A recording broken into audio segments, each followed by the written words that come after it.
Welcome to the bold analysis, ladies and gentlemen.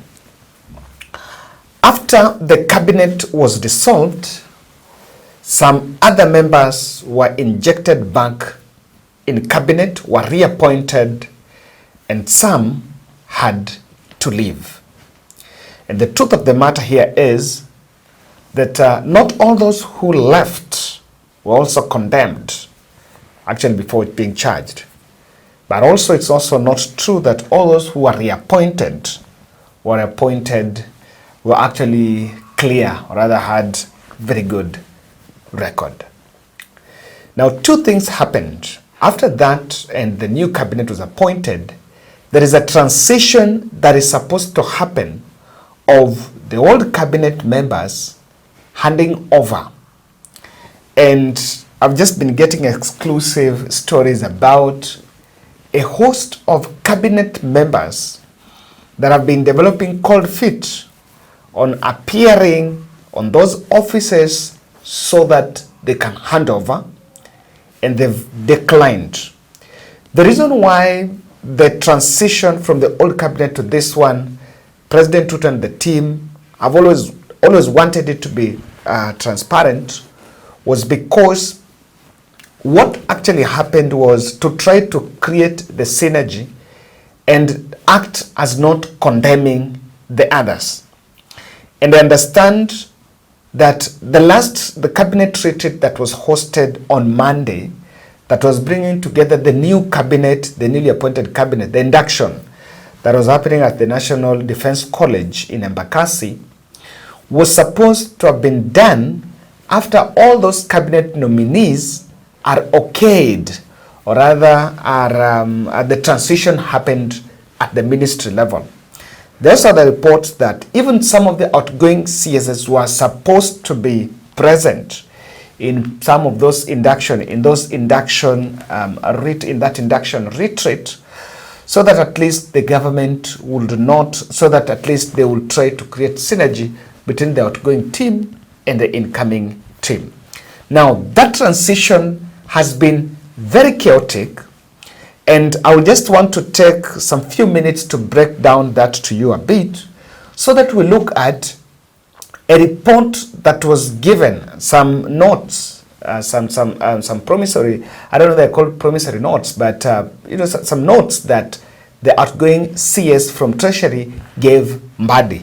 It will be very interesting because that is part of what happened. Now, the cabinet members that were not reappointed is Moses Kuria, who was in the public service. Now that docket was handed over to Muturi, and Moses Kuria appeared even recently in a Citizen TV interview and was saying that calls had gone down, and was actually clearly saying that he's no longer in communication with the Kenya Kwanza administration, even with the president, and was expected to hand over to Muturi, but that did not happen. The other one is Aisha Jumwa, gender affairs. Aisha Jumwa was also supposed to hand over, and that has not seen. The last time she was close to the president was during the Kilifi tour, and she outwardly said that she's still in government and she's not going anywhere.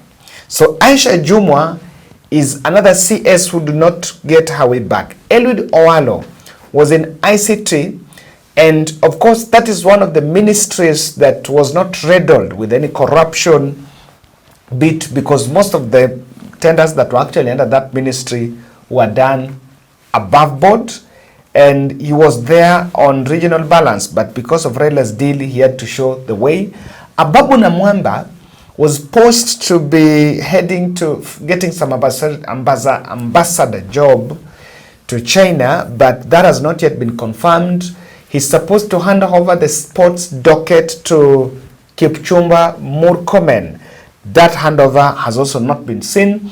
Mithika Linturi, who was in agriculture, is supposed to hand over, but after he was sacked, he disappeared from the scene, and is believed to be some of the forces behind the current impeachment motion against the Meru Governor Kawira Mwangaza. Ezekiel Machogu was even invited was supposed to be present during the current President Ruto's tour in Kisii and has not been in the picture. His running mate was picked. Nakhumicha is the health CS, one of the CSS that really faced troubles during the first 2 years of Kenya Kwanza, on rather how the state was supposed to, how Ruto administration was supposed to help her address the doctor strike that actually went for more than 100 days. So the cabinet members have named you have not been in the picture, and a plan that was there for them to maybe handover has not been there. Part of the reasons would be because the president disconnected contacts, as Moses Kuria is saying, and most of them were actually feeling they needed to be, they needed to get somewhere. They needed to be reappointed. Probably they needed to be replaced. Maybe given something, because some of them were not really condemned by the Gen Z. And the cabinet secretaries who caused troubles, some of the cabinet secretaries that caused troubles were the Murkomen and Kindiki. Those are the ones that were in the limelight a bit. Murkomen was in the limelight due to opulence. Kindiki was in the limelight looking at how he handled the Gen Z protests. And those ones have been re-injected back. Kindiki is back to Treasury, to Interior. And so these cabinet secretaries have also not been feeling a little comfortable by the turn of events. Some were also undermined, like Nakhumicha. Nakhumicha feels part of her failure to delivery was because probably she was undermined. So the transition, the cabinet transition has been very chaotic. But one cabinet secretary who left his docket and has been exuding confidence and felt comfortable with every bit of it is Ndun'gu from Treasury. At least the pressure is now off his shoulders. Ndun'gu, when Rigathi Gachagua was speaking in that roundtable interview with Kikuyu stations, he was asked about his satisfaction with the cabinet members from Mount Kenya that have been kicked out. And Rigathi Gachagua said that Ndun'gu was a personal appointee of the president. That he was not appointed because he represents Mount Kenya or anything, but he was appointed because the president just wanted someone he would trust and someone who would ensure that transition from the previous team now to this team, and was there for a moment. So, and probably there was a report, and he said, and Rigathi said that, so when the president picked Mbadi, I don't know whether Mbadi has also been picked because he's a personal appointee of the president, but probably what Rigathi is saying is that Ndun'gu was there on transition. And earlier, January, I think even before, in December, there was a letter that was leaked, December 2023, that Ndun'gu was planning to leave the docket, had even written his resignation letter, but the president did not allow, rather the president had not accepted his resignation. And due to that, he now had to take a turn and do something else.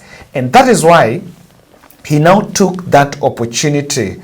Now he decided that instead of doing that, instead of taking that direction, he would actually wait. And when he left, he went to hand over. Now, part of the report that the Treasury outgoing CS handed over to Mbadi was very shocking. And in fact, I wonder whether the country is getting itself off this. Ndun'gu is saying that Kenya Kwanza was riddled with so many issues, and I just want to quote verbatim what has been written here. Yes, he's saying that the Kenya Kwanza administration, Ruto's government, was riddled with ghost workers, false pensioners, and a broken education model that even needed an urgent repair. We have been saying that which is this sector that is working? Which sector is working? And probably if we can get an answer to that, it will be very interesting. He's saying the funding model is broken, and the former CS is saying that there are non-existing schools still receiving taxpayers' money. And this information should be worrying to Kenya Kwanza, because they've been struggling to pay capitation, both from primary and even to the university. Capitation to the primary, free primary education, funding free primary education, the capitation to secondary schools. The school heads have to be writing circulars every time and then asking the government to do it. And all manner of disbursements have had a challenge. I may be shocked that we could even be having some ghost counties where money is being sent, because we are supposed to have 47 counties. If we have ghost schools, these are schools that people have created.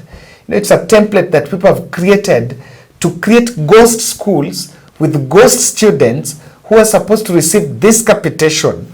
And now that is why some schools are not even able to get it. And we should be wary of this. I think the issue of ghosts in government is not new. Last year there was a report about ghost polling stations. And so ghost polling stations where people have to put up, you look at a police station in a forest, a polling station in a forest, and you wonder whether that is existing. And I can tell you, there could even be ghost police stations that don't even exist. And we create ghost policemen, and so that we have people get ways of getting money off the treasury. So we should be very wary of this. And he's saying, actually that is his handover notes, Professor Ndun'gu was categorical that Mbadi's job is well cut out, and he needs to commission audit of school funding model right from primary to the university. The CS is saying that government must relook into the education model and even to the university level, because we are in a very different difficult economic situation. And if we cannot fix our expenditure, then we are in a mess. If we continue to pay non-existing pensioners, non-existing teachers, non-existing schools, then and non-existing counties, that is if they are there, we're still doing disbursement to non-existing counties, then we have a problem. Ndun'gu is saying that government must eliminate the vice by linking government payroll to IFMIS and KRA's pay as you earn platform, a suggestion that Mbadi had promised to do. To eliminate ghost workers, link all those people who pay taxes so that they can be identified, because most of those are not even being able to be seen. There was the Nancy Githungu report on question of IFMIS. He's questioning why the disbursement of pre-primary school was made manually and not through the National Examination Education Management and Information System, IFMIS. The moment you allow people to record manually, they can record anything, and they can put any name, and they can synthesize any list you need. In fact, what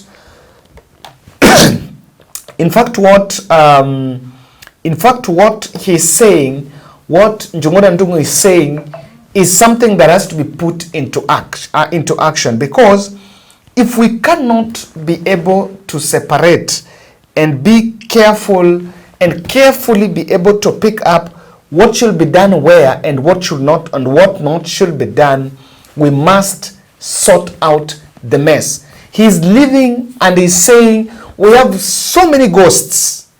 We are all manner of ghosts in the system. And lastly, saying that there are people who have benefited from the chaotic system. The outgoing CS is saying the government have been misusing IFMIS.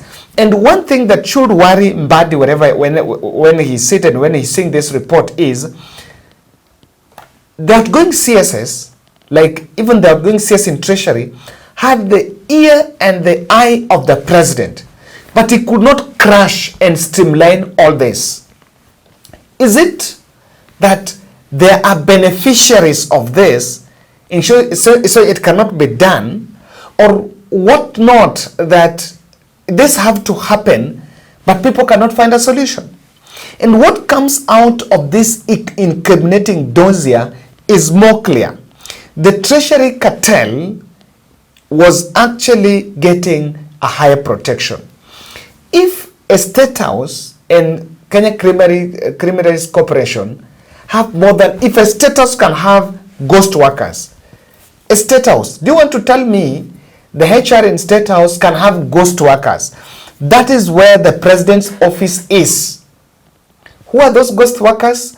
Are they spouses and the girlfriends of people working within that space? Or are they just friends of leaders there who want to please them?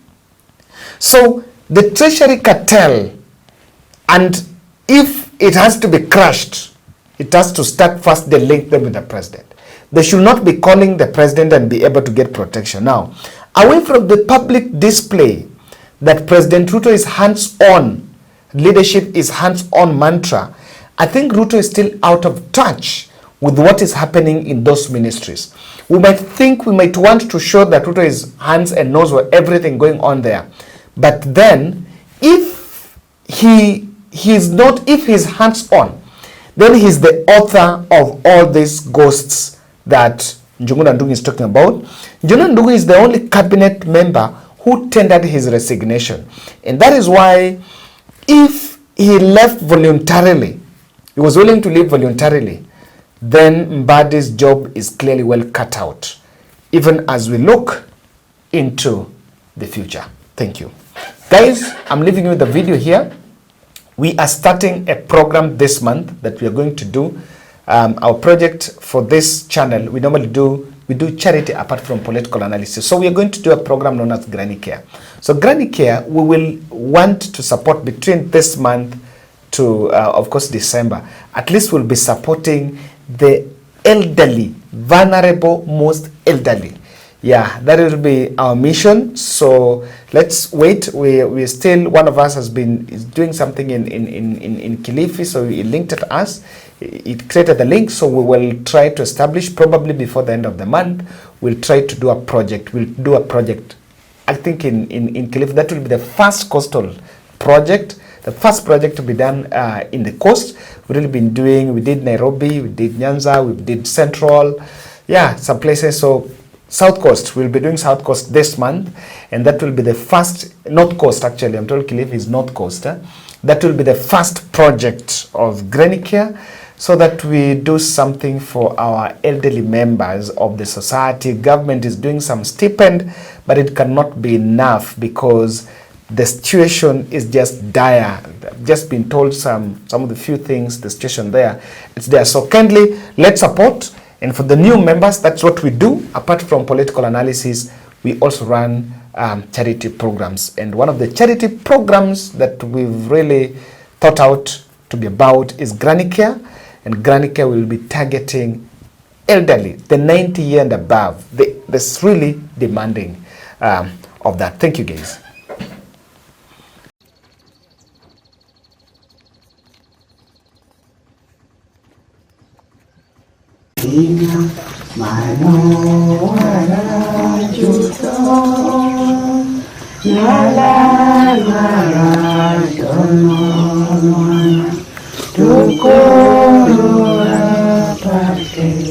No nyagi mono bende nyaka chunya no ye neo bena kana wachela ne guma.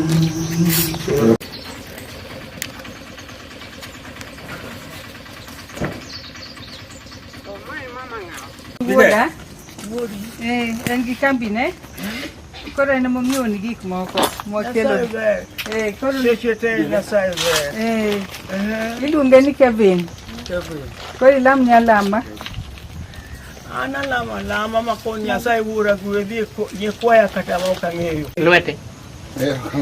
Eso pake. Kutendereso baba. En mokelo ni chiwo. Mukuya chiwo.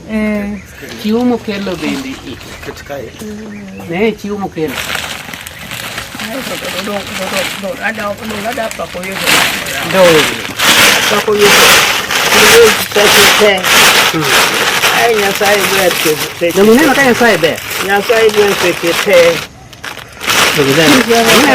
Neno gi. Sabun mogo, gimichiedo godo. She used to live in this one. So the community built her beautiful.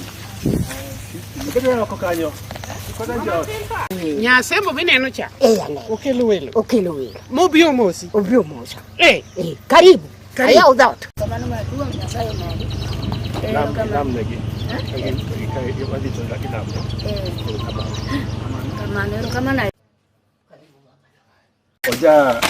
Oja siaya.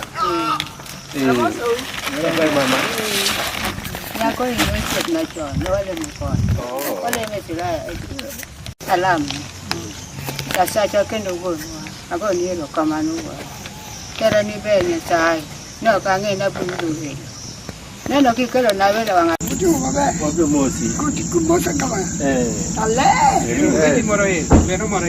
Kama. Oro. Mama makelo ni kama gocha. Ibu ngeni ngacha. Ngalo paro nyinge. Ngani nyabungu. Nyabungu. Mama sogocha. Ngani ne. Kama. Oro lamne matika chien mustakika. Lamne matin. Lami jalo tu ngono to kanon. Karen. Emochung ka manigi law makwarni. Kamano. Makoro koni mondo bio mosi. Arua kuma. Okelo nie gik moko matin ka. Makonyo del. Kamano. Mudong to watiko gi lamo kamano. Kamano. Koro gik mag ya. Mama Tabitha. Anti para gadunga abiro ka mang'eny. Mai makati to mama majan to mai chak. Mogo nitie. Ng'eya. Elo kamano. Biparo nyinga. Nyinge to kapar. Kinuono. Ibed manyaka chimuono. Kendi miyo welo. Ondonjo ka odiochieng' makawuono. En wet mano. Nigo duto manikelo.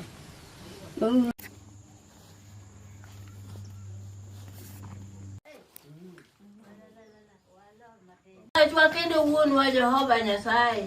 Loch ni elwiti ngima ni elwiti baba. Neno ka malaika mayogo biro ira mondo alamne. Wuora teko ni elwiti ngima ni elwiti. Wuora kalamne nyathini. Teko ni elwiti ngima ni elwiti Nyasaye. Wago niero kamano mang'eny. Mana kumi nigi ng'wono ni ambe nying Yesu Kristo Ruto. Watane jama paro ni tikie kache pada mundi leto. Gijok modhier gin jahawi. Ero kamano Jehova. Migi chuny no gitim ne ng'ato. Onge wegi. Gin johawi nikech gimiwacho ok nyal dhi nono Nyasachwa. Ero kamano chieng' mine mani pango. Kapod giwuotho Nyasaye owuoth kodgi. Wawinjo ni gin maber. Wanago ni ero kamano. Anakumu happy ni Yesu Kristo bajawat. Amina. Ero kamano. Umeli tu. Ero kamano. Ndilo duto. Ero kamano.